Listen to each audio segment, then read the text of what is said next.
Chapter 1. The Body. Inspector Barry Ainsworth considered the problem carefully. The general's body had been found in the dining room of the Ho.Use. He had been shot through the heart with his own revolver. No one had broken into the house, and nothing had been stolen. Someone in the house must have killed him, but who?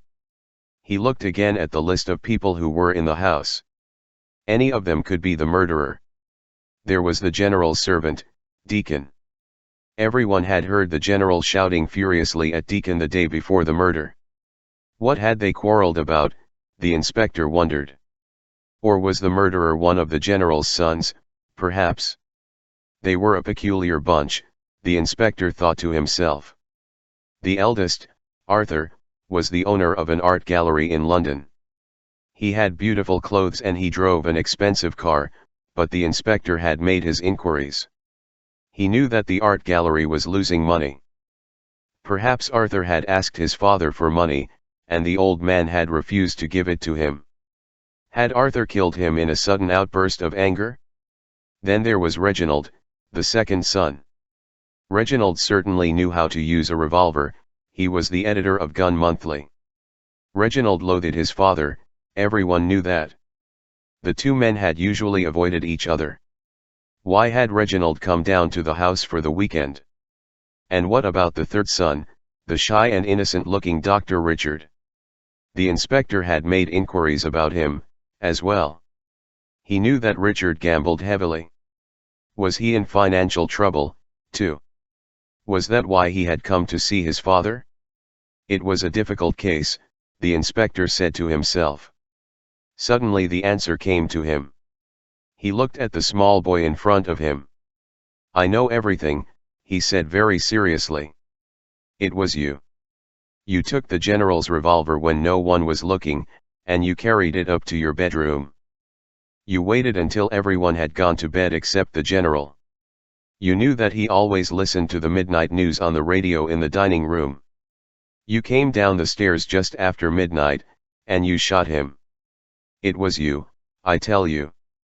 The small boy laughed excitedly and clapped his hands. Then he picked up the little metal figure of the general and began waving it around his head. "Well done, Uncle," he cried. "You've solved it again. That's the third Mowbray murder game you've won in a row. I don't know how you do it, really I don't. It's because I'm a detective in real life," Inspector Ainsworth told him with a laugh. "And you know the police always win in the end, Tommy. You two aren't playing that old game again," Tommy's mother said, as she came into the room. "We must have had it for years. We used to play it when we were children, do you remember, Barry?" "Of course I remember, Mary.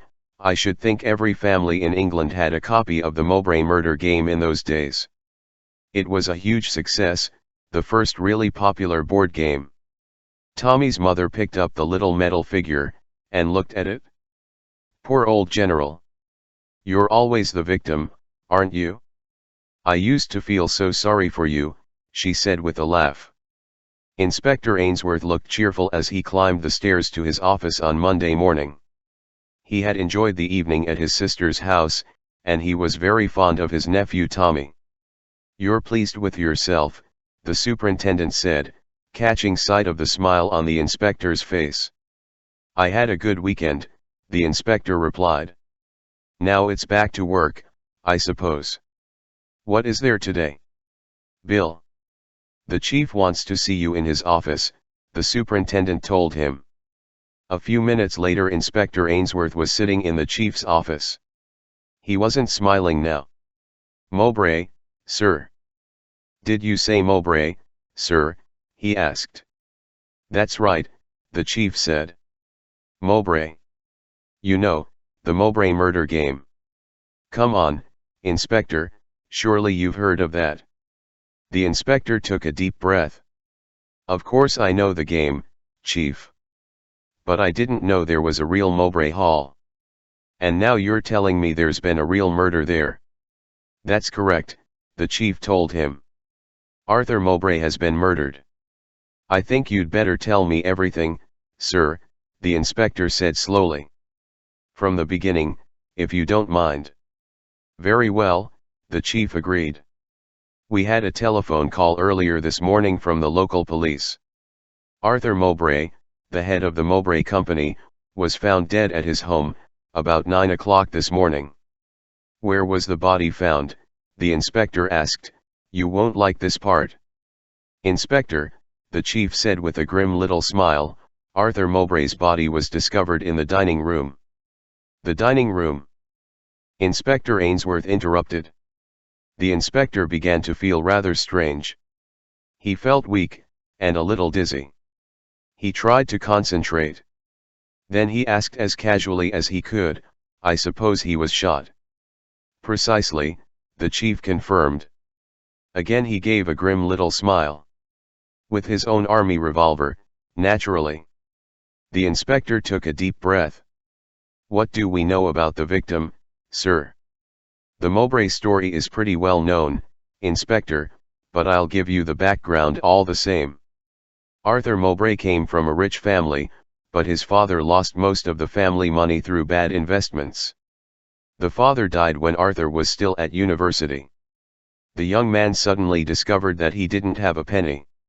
He had the house, of course, but apart from that, nothing. What happened then? The inspector asked. He invented the Mowbray Murder game, the chief explained. That was a long time ago.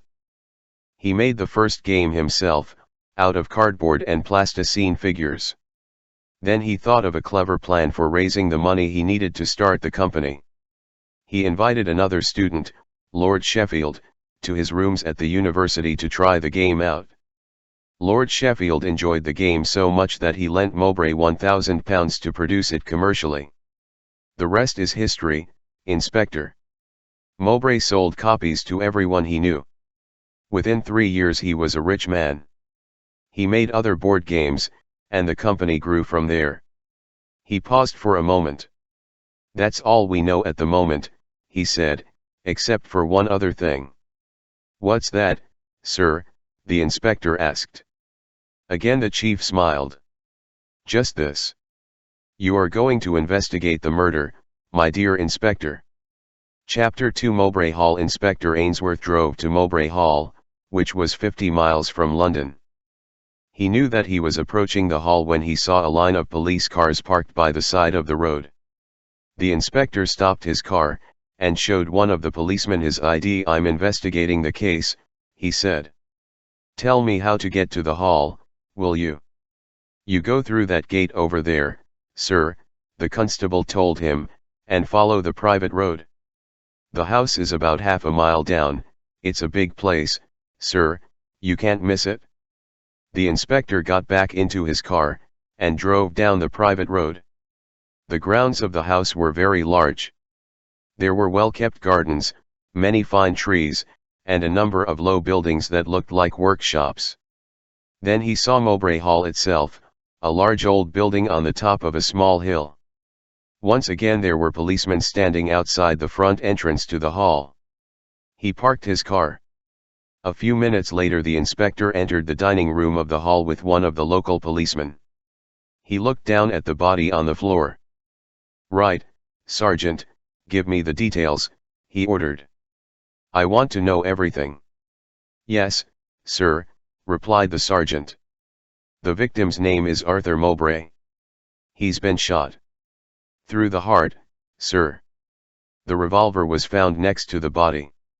There are no fingerprints on the weapon, sir, and the doctor tells us that the crime probably occurred between 8 and 9 o'clock this morning. There are no signs of burglary. That's all we know so far. Good, said the inspector. What do we know about the victim? Arthur Mowbray was 70 years old. His wife died 10 years ago. He lived here alone. Any relatives? The inspector asked. No, sir, the sergeant replied. There was a son, Charles, but he was killed in a car accident in America about 5 years ago. I see, the inspector said. Is there a will? We've spoken to Mr. Mowbray's solicitor, the sergeant told him. He tells us that Mr. Mowbray made a will 10 years ago, when his son was still alive. He didn't make a new one after his son's death, sir. So the money goes to the closest relatives, I suppose, commented the inspector. Do we know who they are? There are some cousins in London, sir, the sergeant said. We don't know anything about them yet. Who was in the house when the murder took place? The inspector asked. I've got it all written down here, the sergeant said. He pulled out his notebook, and began to read from it. There was Mr. Larkin, the finance director of the company, Miss Markham, the marketing and sales director, and Mr. Johnson, the production director. And Mr. Price, he was here as well. We had a call from Mr. Price at 9 o'clock this morning, sir, he began. The inspector interrupted. Mr. Price? Who's he? Mr. Price is the company's managing director, sir, the sergeant told him. He told us that he had an appointment with Mr. Mowbray this morning. He discovered the body when he came into the dining room. Why did he come into the dining room? The inspector asked. He explained that, sir, the sergeant went on. Apparently the directors all have breakfast at the hall once or twice a week. That's when they discuss business matters, you see. I'd better speak to everybody, the inspector decided. I'll start with Mr. Larkin, the finance director. Is his office here in the hall, or in one of the workshops I saw in the grounds? His office is in the hall, the sergeant replied. All the directors work in the hall, sir. Chapter 3 Money Matters. Mr. Larkin was a serious-looking man in his middle 50s. He was standing in front of his desk when the inspector entered his office. I'm Inspector Ainsworth, sir, the detective told him. I'm investigating the murder, and I need to ask you some questions. Yes, of course, Mr. Larkin said nervously, I quite understand.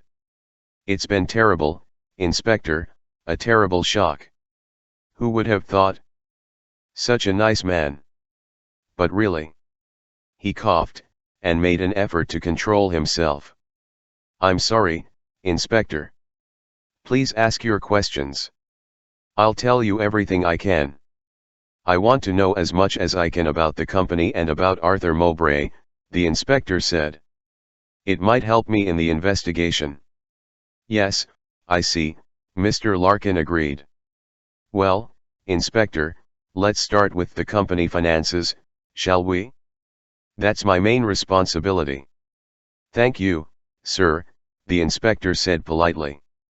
The company's performance in the last year has been disappointing, I'm afraid, the director said.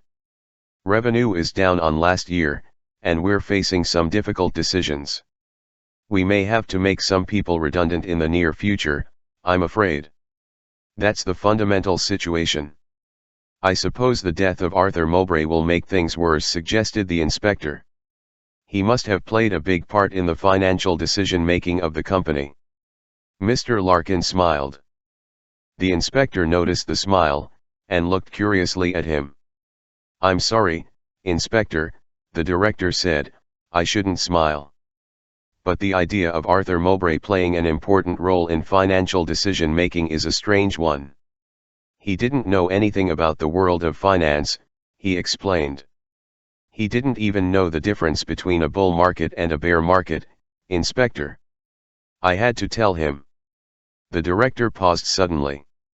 Let's just say that Arthur Mowbray wasn't interested in that side of the business, and leave it at that. I understand, sir, the inspector said. It's interesting, what you say. Very interesting. He wrote something quickly in his notebook. What about this morning's meeting, Mr. Larkin? Were you going to be there? Oh, yes, it was an informal meeting of the directors. We were all going to be there. There were one or two things that I thought we should discuss. What things in particular, Mr. Larkin? The inspector asked. Mr. Larkin looked embarrassed, and then said quickly, just company matters, Inspector, nothing that would interest the police, I'm sure. Suddenly the inspector spoke very seriously. "This is a murder investigation, Mr. Larkin," he said quietly. "Withholding information is a serious offense, sir." "Very well," Mr. Larkin said unhappily. "If you put it like that, I suppose I have no choice. The fact is, Inspector, I had noticed some unusual expenditure in the accounts, and I wanted to discuss it with the other directors. That's all." "What kind of expenditure?" the inspector asked. "It was in sales and marketing, Miss Markham's responsibility, you know. I noticed that she had commissioned a lot of market research in recent months. I wondered if the expenditure was justified, that's all. Miss Markham is quite new to the company, and she's young. She's very enthusiastic, of course, but I was worried about her judgment, that's all."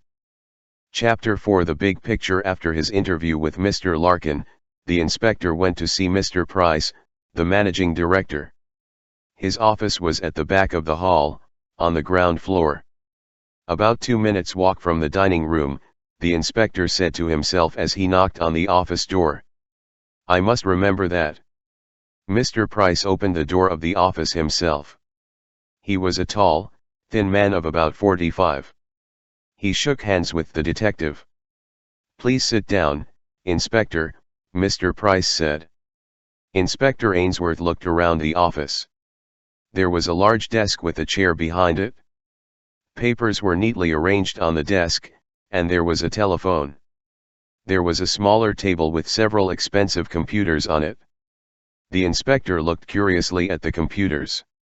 "Wonderful things, aren't they, Inspector?"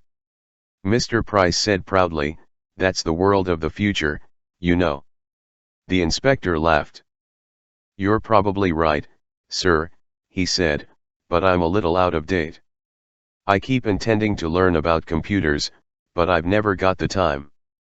The inspector opened his notebook, and looked at it. "I understand that you found the body, sir," he began. "Yes, that's right," Mr. Price confirmed. "I did." "Would you tell me exactly what happened, please?" the inspector asked. "I know you've already told the local police, but I'd like to hear your own account, if you don't mind, sir." "Of course," Mr. Price agreed. "I arrived here at my usual time. I came into the office and did some work. Then at about 10 minutes to 9 I went to the dining room to wait for Mr. Mowbray and the others. We were going to have breakfast together.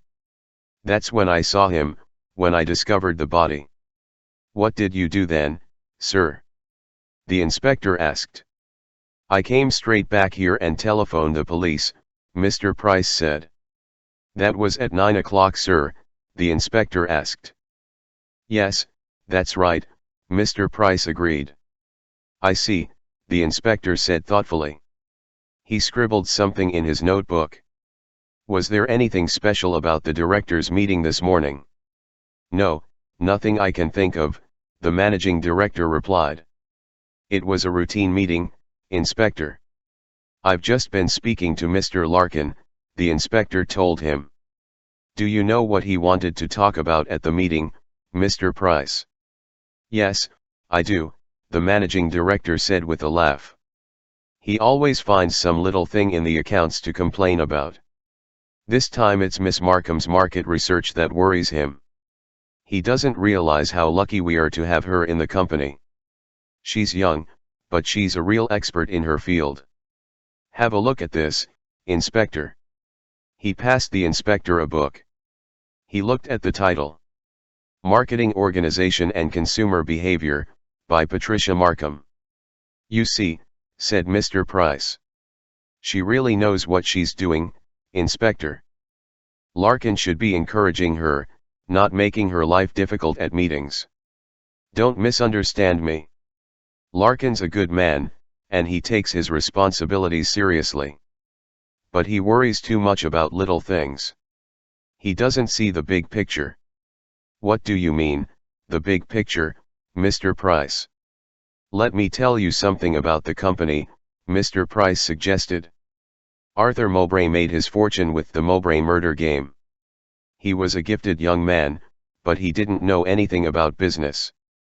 He was a dreamer, really. Brilliant, of course, but still a dreamer.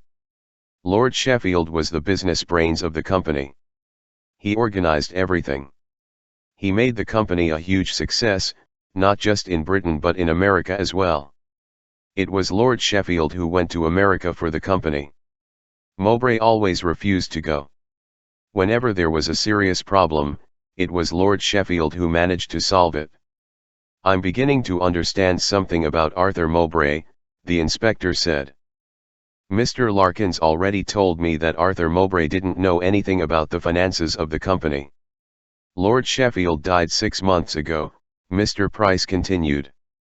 That's why the company is in serious trouble now. Sales in Britain and America have begun to decline. The market for children's games is changing, you see. No one wants to play board games anymore. Products are like people, Inspector. They grow old and die. I see, the inspector said thoughtfully. Now do you understand what I said about Larkin?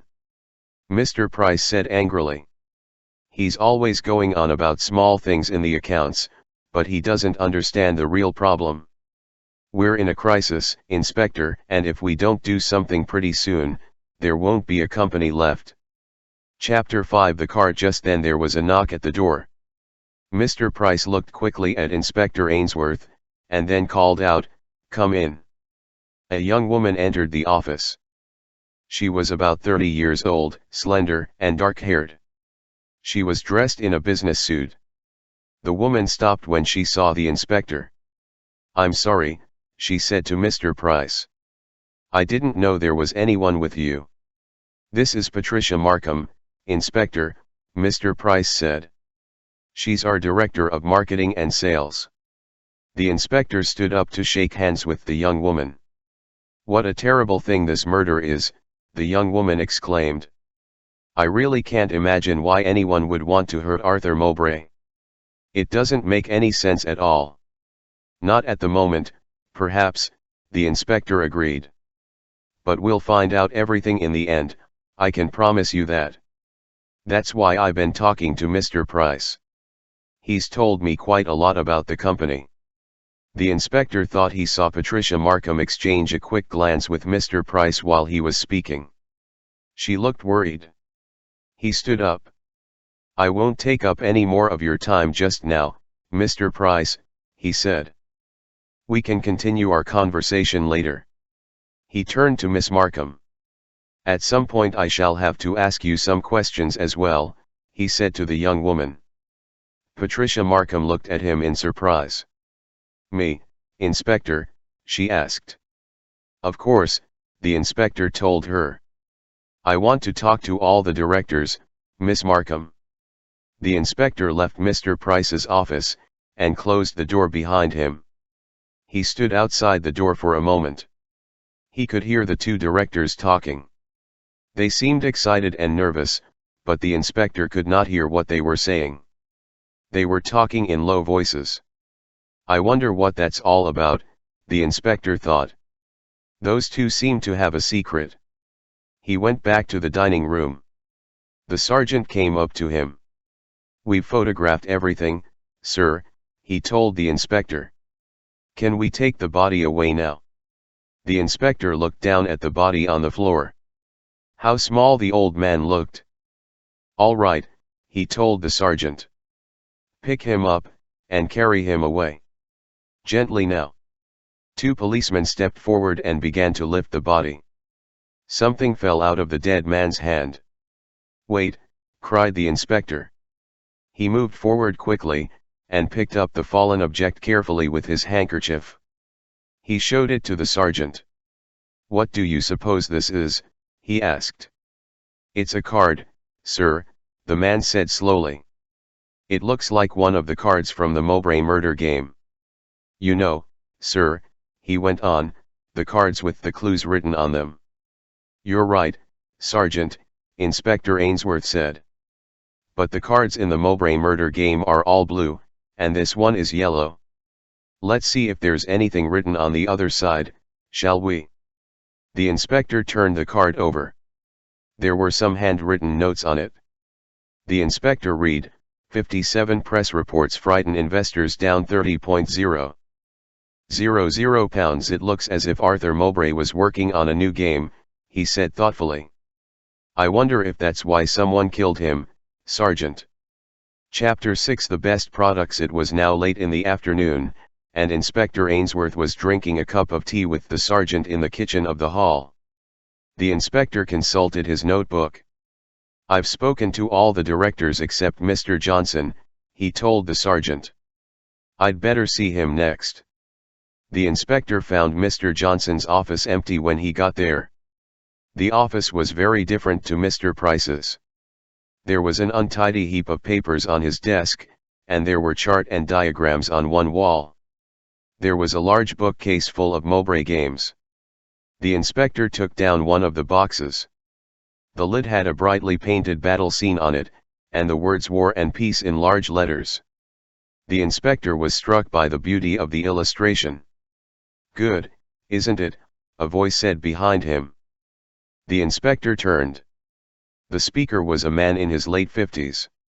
Mr. Johnson, the inspector asked. That's right, the man said. You must be Inspector Ainsworth. Mr. Johnson studied the board again. Look at the detail there, he said enthusiastically, just look at it, Inspector. Every piece of it is based on a real battle that took place in France. You can't get that kind of detail from maps and books, you know, you have to go there and see for yourself. It's wonderful, the inspector said. Ah, yes, War and Peace is one of my favorites. I was a young man when I painted that. I spent 3 weeks in France working on it. You painted it yourself, sir? The inspector asked in surprise. The production director laughed softly. That surprises you, doesn't it? But I was an artist when I was a young man. That's how I started here, you see. Mr. Mowbray liked my work, and he offered me a job. I was the chief illustrator at first, and then I became the production director. I illustrated all the Mowbray games, Inspector, he said proudly. That's the part of my job that I love best. Mr. Mowbray told me the success of the company was due to my paintings and illustrations. I've always been very proud of that. Mr. Johnson reached out and took the board from the inspector. He studied the picture on the lid once more. Quality, Inspector, that's the secret of the Mowbray games. Everything has to be the best. Arthur Mowbray came up with the best ideas for games, and I turned those ideas into the best products. He placed the box gently on the office desk. It isn't just the paintings on the lid, you see. Have a look at this. He opened the box, and passed a little figure to the inspector. That little fellow there is one of the French soldiers, he explained. Look carefully, Inspector. Every aspect of his clothing and equipment is historically accurate. It's a work of art. The inspector examined the figure carefully. Mr. Johnson was right. Every detail was rendered perfectly. It's wonderful, he said, handing the soldier back to the production director. How did you manage it, sir? Mr. Johnson smiled proudly. We've got some of the best craftsmen in England in our workshops here, he explained. It's been my life's work to bring them all together. But the results are worth it. I can see that, the inspector agreed. Is it possible that Mr. Mowbray was working on a new game, sir? We found this in the dining room. He handed the yellow card to the production director. Mr. Johnson looked at the card for a moment, and then gave it back to the inspector. I suppose it's possible, he replied. He never mentioned it to me, but when he was working on a new game he kept everything a secret. Even from you, Mr. Johnson, the inspector asked. How could your department design a new game if he kept everything a secret? It was simple, Mr. Johnson told him. He gave me a broad description of the game first, so that the craftsman could design the characters. Then I worked on the board itself, from a general outline he gave me. But he never showed me the cards for the game until we were ready to go into full production. So I knew what the game was about. Inspector, but I didn't know how to play it. That's how he kept the secret. Mr. Johnson looked triumphantly at the inspector. It was obvious that he delighted in Arthur Mowbray's cleverness. It was getting dark when the inspector drove away from Mowbray Hall. It had been a long day, and he was tired. He had a lot to think about. Chapter 7 The Conspiracy. It was late in the morning when the inspector arrived at Mowbray Hall. "I think I'll talk to Patricia Markham again," he told the sergeant. "There are one or two things I need to find out from her." A few minutes later the detective was in Miss Markham's office. "You haven't been with the company very long, have you?" he inquired. "No," Miss Markham replied. "I started 5 months ago." "Inspector? 5 months ago? That would be after the death of Lord Sheffield, am I right?" "That's correct," the director confirmed. "Lord Sheffield died about a month before I started work here. Mr. Price told me that Lord Sheffield was the business brains of the company. His death must have been a serious blow." "I suppose," the inspector asked. Patricia Markham nodded. "That's right, Inspector," she said. "Arthur Mowbray was an old man. He didn't want to see that the company was doing badly. He didn't have any new ideas, you see. And when Lord Sheffield died, I think he just gave up." She paused for a moment, and then went on. "It was sad, really. We all knew that the company couldn't last much longer. The losses had been very bad in the last 6 months." "I see," the inspector commented sympathetically. "Mr. Price did his best," Miss Markham continued. "He told Mr. Mowbray again and again that the company was losing money. He told him that the workshops would have to be closed down, and the men laid off, but Mr. Mowbray wouldn't listen. He just wouldn't listen, Inspector." She paused again, and looked at the inspector. "You and Mr. Price are quite close, aren't you, Miss Markham?" Miss Markham blushed. "I don't know what you mean," she replied angrily. "What are you suggesting?" "I don't understand. I heard you talking in his office yesterday," the inspector told her. "What were you talking about?" Patricia Markham looked uncomfortable. "Nothing important, Inspector," she said. This is a murder investigation, Miss Markham," the inspector reminded her. "I need everybody's help if I am going to find the murderer. I'm sure you understand that." Miss Markham sighed. "All right, Inspector," she said. "I'd better tell you everything. It isn't what you think. Mr. Price is a colleague. We aren't." She blushed again. "Go on, please," the inspector told her. "Mr. Price told me about the problem he was having with Mr. Mowbray," she explained. "He said the old man wouldn't consider closing the workshops. Mr. Price had an idea. He thought he could make Arthur Mowbray listen if we showed him some market research into the company's prospects.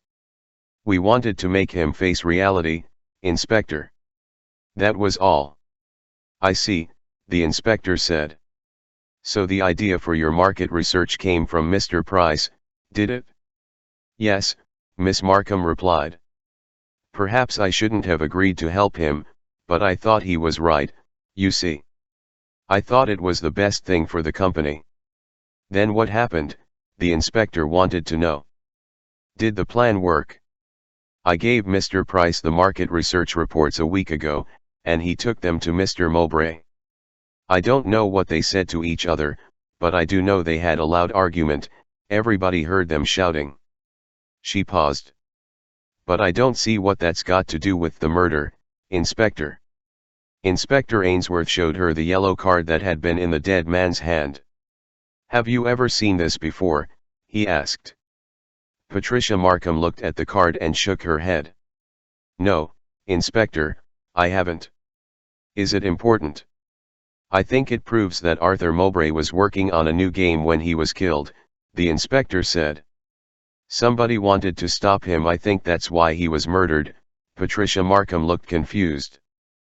But Arthur Mowbray hadn't made a new game for years, Inspector. And why should anyone want to stop him? I don't know, the inspector told her. But I'm going to find out. Chapter 8 The inspector sees the truth. Inspector Ainsworth went back to Mr. Larkin's office in the afternoon. He found the finance director studying the company accounts. He seemed depressed. "It's bad, Inspector," he confided, "very bad, I'm afraid. We've been in difficulty since Lord Sheffield died, and now. What will happen to the company, Mr. Larkin?" the inspector wanted to know. "I think we'll have to close," Mr. Larkin said sadly. "It's bad for everybody, but there's no other choice.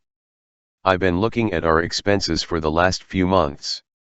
We can't afford it anymore, Inspector. And look at this," he said angrily. He pointed to the section of the accounts dealing with telephone expenses. £2,000 on international calls in the last 4 months, just 4 months. "Inspector." "I'm sorry," the inspector said kindly. He paused for a moment. "I'm afraid I have some more questions for you, Mr. Larkin." "Of course, Inspector," Mr. Larkin said. "I know you have your work to do. How can I help you?" "I'm convinced that Mr. Mowbray was working on a new game before he was murdered," the inspector explained. "Can you tell me anything about that, sir?" "No, I don't know anything about it," the director replied. "But you don't think that had anything to do with the murder, do you?" "It might do," the inspector replied. "Perhaps somebody wanted to stop him, Mr. Larkin." The finance director smiled. "I can't see why anyone would want to do that, Inspector. What would be the point?"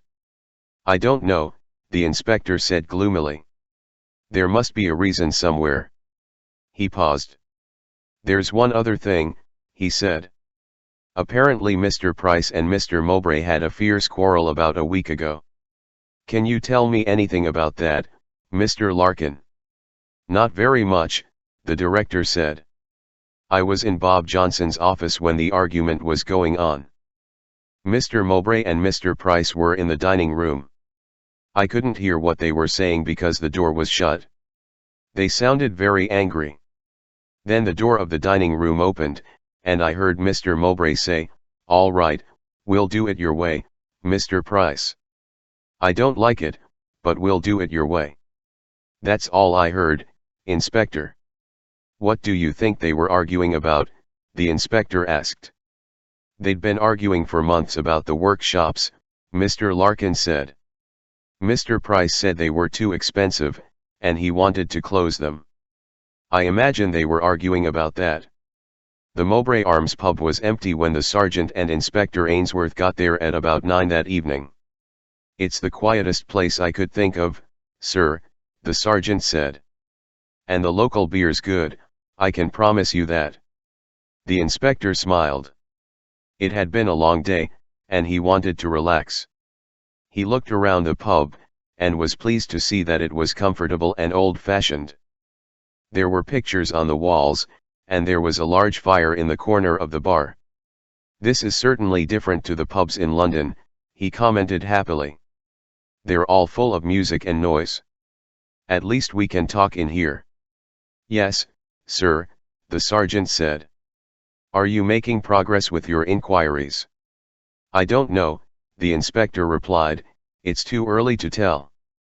But I think I'm beginning to understand what kind of man Arthur Mowbray was. And that's useful. He must have been a strange kind of man, if you ask me," the sergeant said. "Spending all his life making games for children. Still, I suppose he made a lot of money from it." The sergeant drank some of his beer. "That reminds me of something else," he added. "One of the policemen at the hall comes from around here. He told me the whole story about the old man and his son. Apparently Charles and his father had a terrible fight over some girl Charles was seeing in London. That's why the boy went off to America. They never saw each other again. No letters, not even a phone call. Then Charles was killed in the car accident. It's sad to think of, isn't it? The old man living alone up there at the hall. All the money in the world, and no one to share it with. What worries me, the inspector said, is that any of the directors could have killed Arthur Mowbray. But why, Sergeant? Why? We don't have a motive yet. That's true, sir, he said thoughtfully. My job's difficult enough as it is, the inspector complained, and some of them are making it more difficult because they keep lying to me. Just at that moment a group of young people came into the Mowbray Arms.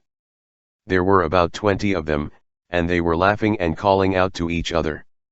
The peace of the country pub was broken. One of the young men went over to the jukebox, and inserted a coin. Instantly loud music filled the bar. Another young man approached an electronic game, and inserted a coin. The machine sprang into life, making strange sounds and sending bright colors around the crowded bar. The inspector frowned. Mr. Price thinks computers are the world of the future, Sergeant. That's what he told me. Let's finish our drinks, shall we? The future's too noisy for me. This is worse than London. Inspector Ainsworth slept badly that night. He dreamt he was playing the Mowbray Murder game with his nephew Tommy. Once again he was going through the list of suspects. He was sure that the answer was there, in front of him, and he tried to concentrate. Suddenly the room was full of noise and flashing lights, and young people laughing and shouting. An idea began to come to him. He tried to think, but all he could remember were some words from his conversation with the sergeant. Children's games, the world of the future, never saw each other, children's game, no letters. All that money, world of the future, not even a phone call. It was no good. He couldn't think, then the answer came to him. He was so surprised that he woke up. Of course, he said to himself quietly.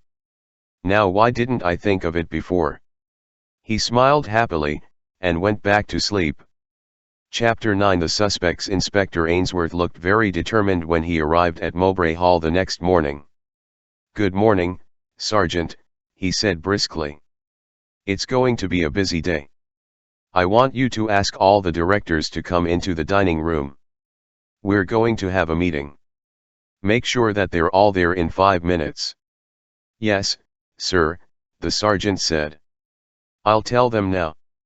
One other thing, Sergeant, the inspector told him. When everybody's here, I want you to do something for me. He handed the sergeant a piece of paper. Get on the phone to my office in London, and ask them to check this for me, will you? Tell them it's urgent. The sergeant took the piece of paper, and glanced hurriedly at it. He looked very surprised. Are you sure about this, sir? He asked. Just do it, Sergeant, the inspector ordered. And bring me the answer as soon as you get it. The inspector went into the dining room and sat down at the head of the table. He watched in silence as the directors came into the room. They looked nervous and uncomfortable. The inspector stood up, and began to speak. We all know what happened in this room on Monday morning, he said very seriously. Somebody came in here and shot Arthur Mowbray. The murderer is sitting here now. The tension in the room increased. The directors looked at each other suspiciously. You've been playing a very dangerous game, Mr. Price, the inspector announced. That game is now over. Me? Mr. Price cried. You can't mean me, Inspector. I didn't kill anyone, it's ridiculous. He looked around the table at the faces of his colleagues. Everyone looked away from him. It's a mistake, he cried. You're making a mistake, Inspector. You lied to the police from the beginning, the inspector told him coldly. Let's go over what you said about events on Monday morning, shall we? He looked at his notebook. You said you left your office to go to the dining room at 10 to 9. When you arrived there, you saw the body. Then you went straight back to your office, and rang the police at 9 o'clock. That's right, that's what happened, Mr. Price said. I was telling the truth. But it only takes 2 minutes to walk from your office to the dining room, the inspector said quietly. I know because I made a note of it. If you left your office at 10 to 9, you should have telephoned the police at 6 minutes to 9, not at 9 o'clock. What were you doing for those extra 6 minutes, I wonder? Suddenly Mr. Price went very white. I was. I can explain. He said desperately. The inspector interrupted him. Then there's the question of your disagreement with Mr. Mowbray, he went on. You knew the company was losing money, and you wanted to close the workshops. But Mr. Mowbray was against the idea, wasn't he? He didn't want the people in the workshops to lose their jobs. Isn't that right? That's right, Mr. Johnson said quickly. You did want to close the workshops. Everybody knows that. So you began the dangerous game you've been playing, the inspector continued. The game that ended with Mr. Mowbray's death. It's not true. Mr. Price cried. You don't understand. You persuaded Miss Markham to do something for you, didn't you? You asked her to commission some market research on the company's products. You hoped that would make Mr. Mowbray do what you wanted.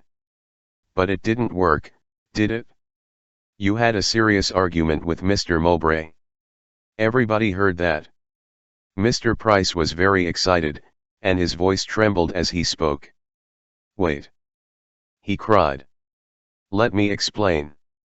Inspector. I did lie to the police about what happened on Monday morning, I admit it. But I didn't kill Arthur Mowbray. I didn't kill him, I tell you. Just let me tell you what really happened. Very well, the inspector agreed. Tell us what really happened, Mr. Price. Arthur Mowbray and I disagreed about the workshops, that part's true. I knew they would have to be closed. I knew that 6 months ago, when Lord Sheffield died. But Arthur Mowbray didn't want to close them. He didn't want people to lose their jobs. He was very unhappy about it. Then one day he came to me, and said that he had invented a new game. What kind of game was it? The inspector asked curiously. It was a stock market game, Mr. Price explained. All the players were stock market investors, they had to buy and sell shares in different companies. The winner was the player who made the most money. Mowbray thought the new game would be very popular. He thought it would save the company. But You didn't agree with him, the inspector suggested. You thought board games were out of date, didn't you? The managing director nodded. Inspector Ainsworth gave a little smile. Now we're getting somewhere at last, Mr. Price, he said. Tell us what you decided to do.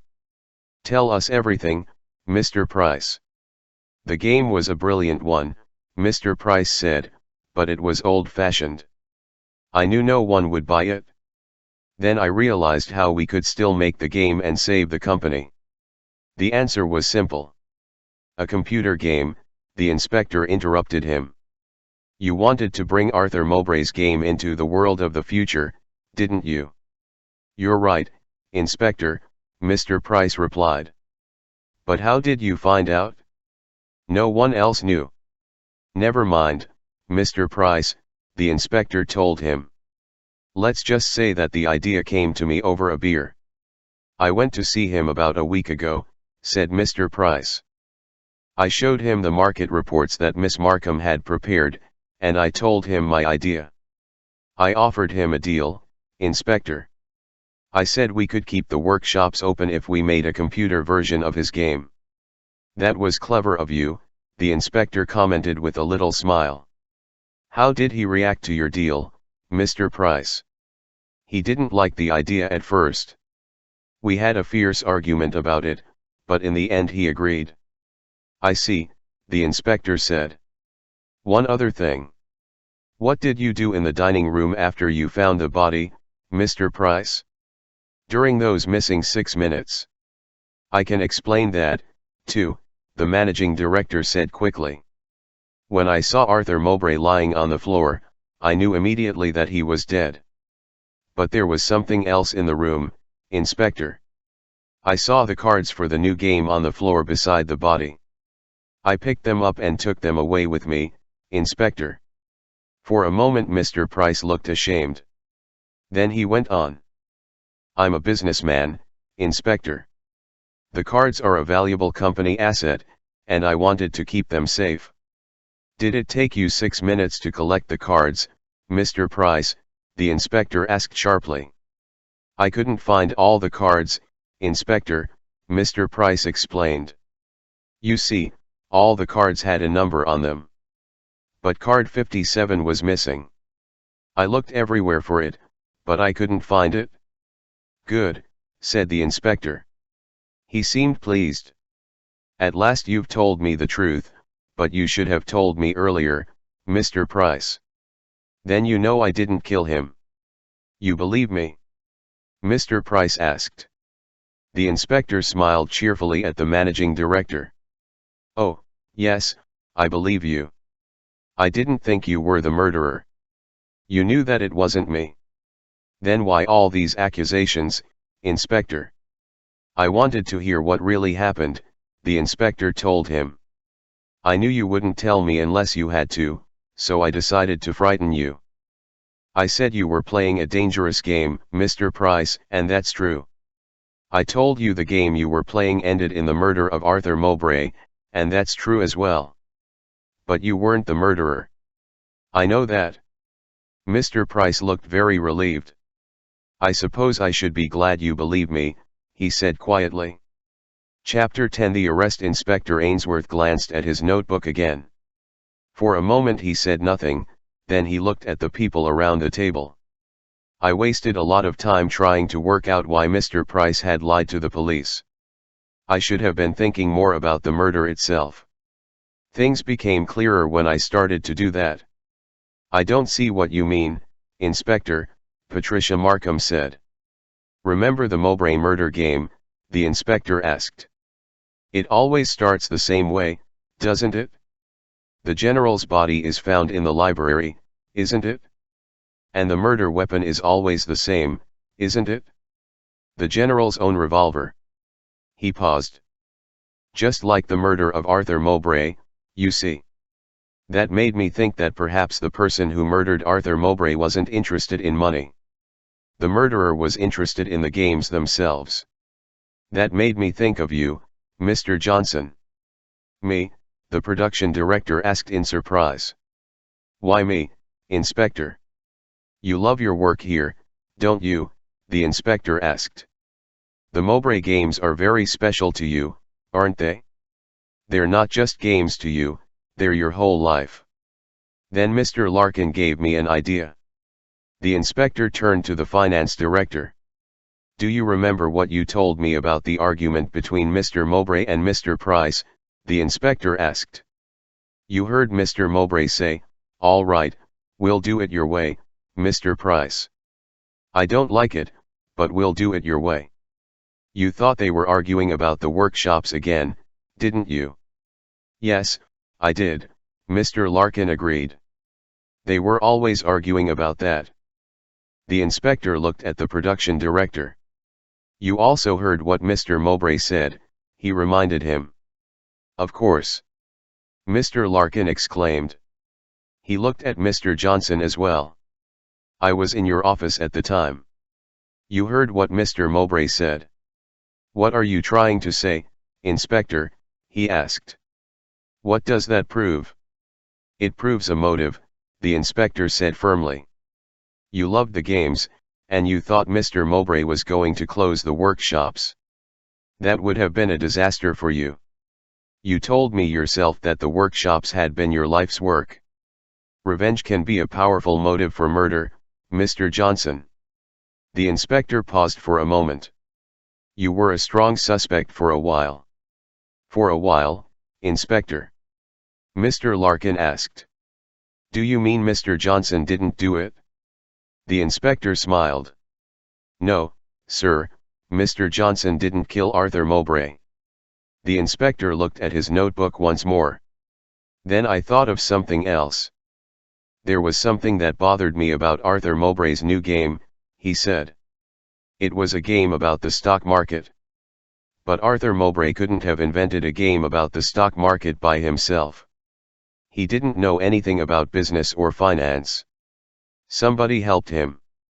I wanted to know who that person was, and then I remembered a little conversation with you, Mr. Larkin. What conversation, Inspector? The finance director asked nervously. It was at the beginning of the investigation, the inspector explained.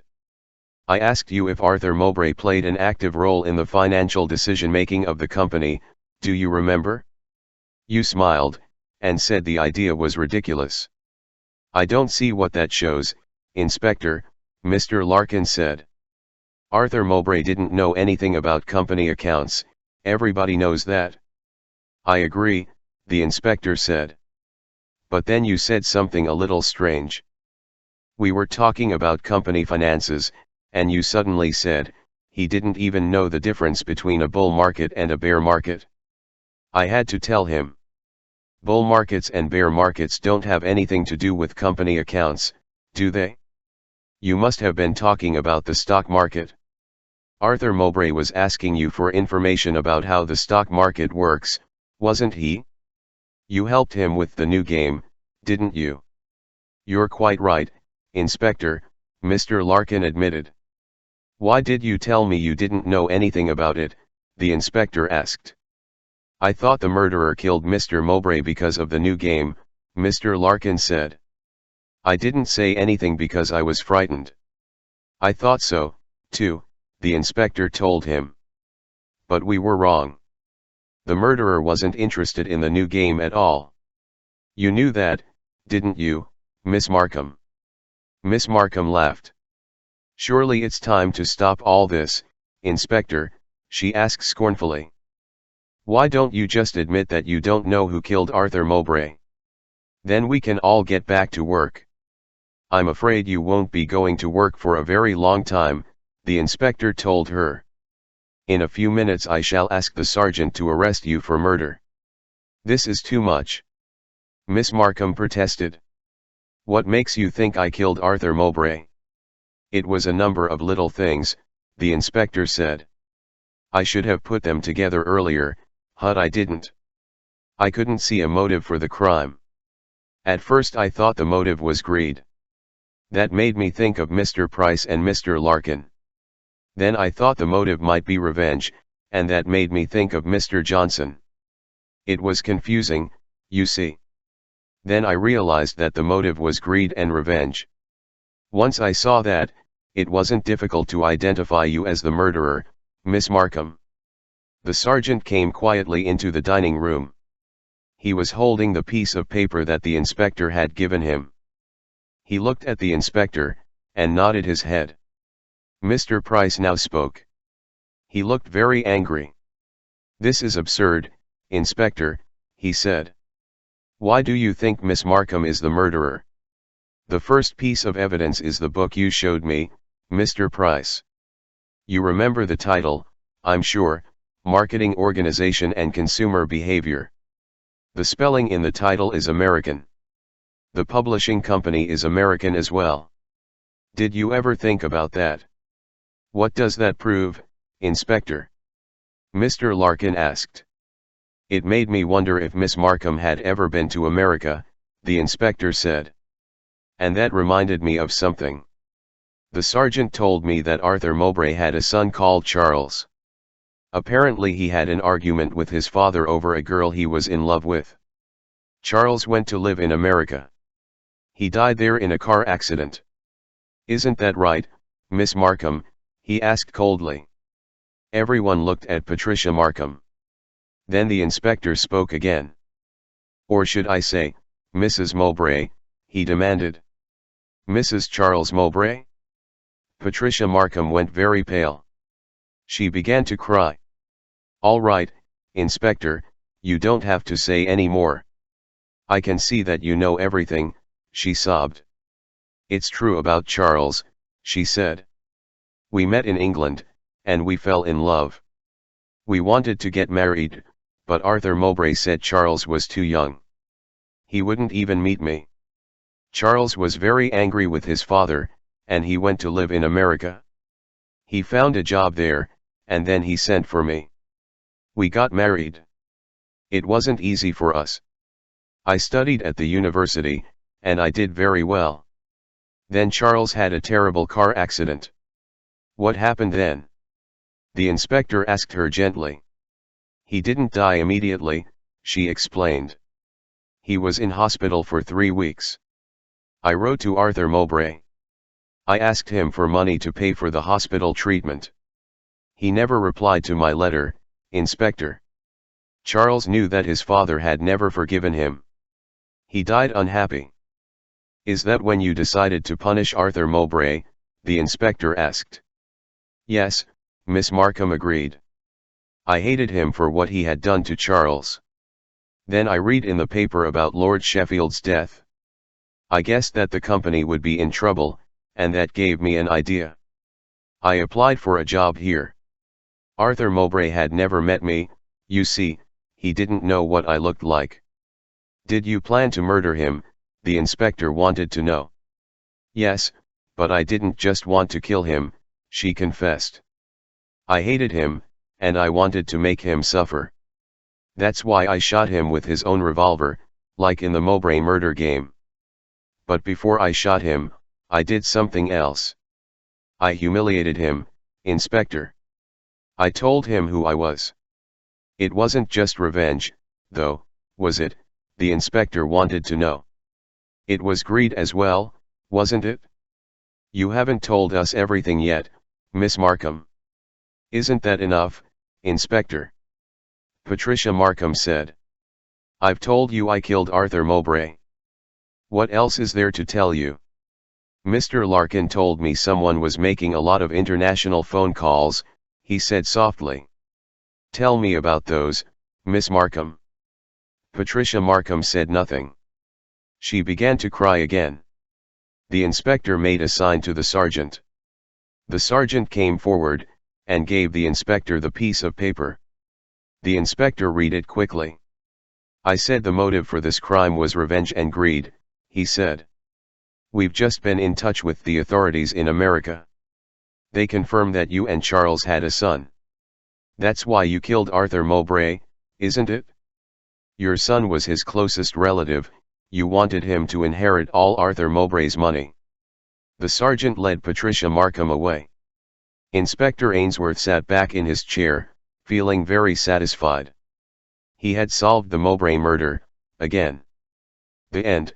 Hope you have enjoyed the reading.